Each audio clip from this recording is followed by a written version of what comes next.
Ingonyama yesizwe sabaThembu uBuyelekhaya Dalindyebo ayikazukuthola ushwele kamengameli okwamanje.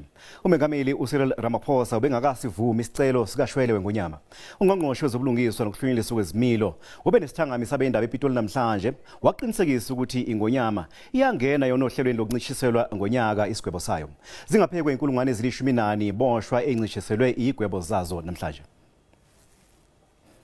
Akuzona izindaba ezinhle engonyameni yesizwe sabaThembu nesichithe iminyaka emithathu ibhadla ejele waqala isigwebo seminyaka eli-12 ngozibandlela wango-2015 ngemva kokutholwa enecala lokushisa impahla, ukushaya ngenhloso yokulimaza, ukuthumba kanye nokuphazamisa ukusebenza kwengalo yomthetho. Isigwebo sakhe sokuqala seminyaka eli-15 asithola enkantolo ephakeme yaseMthatha sancishiswa ngemva kokuzidlulisa kwakhe. Ngomfumfu wangonyaka odlule wayesekulungele ukukhululwa ngoshwele ukuze aqedele isigwebo sakhe ngaphandle, kepha akazange asifake isicelo. Kepha esikhundleni salokho wafaka isicelo sikashwele kamengameli. He will benefit on the remission, and his benefit is 12 months, which means that he's going to cut his sentence by 12 months.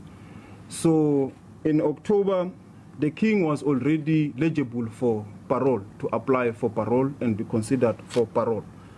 So the 1 year also give him a benefit. That means that through operational processes between the commissioner, his family and the king himself, a process will be undertaken in terms of when and how he will be released.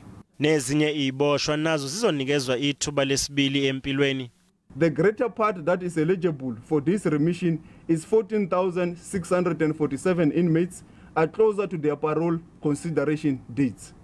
Therefore, should they be granted parole, they will be released into the system of community corrections as parolees and will be closely monitored by correctional services officials until their sentence expiry dates. Iboshwa ezalahlwa amacala abucayi angeke zibe ingxenye yalolu hlelo. These special remissions of sentences will not be applicable to any sentence offenders, probationers, parolees or day parolees who is serving for any of the sexual offenses, murder and attempted murder, armed robbery. Kusenjalo ungqongqoshe ulamula kulindeleke ukuthi ahole ithimba elizoya e-United Arab Emirates ukuyobhunga ngokubuyisa izelamani zakwaGupta ukuzobhekana namacala kuleli.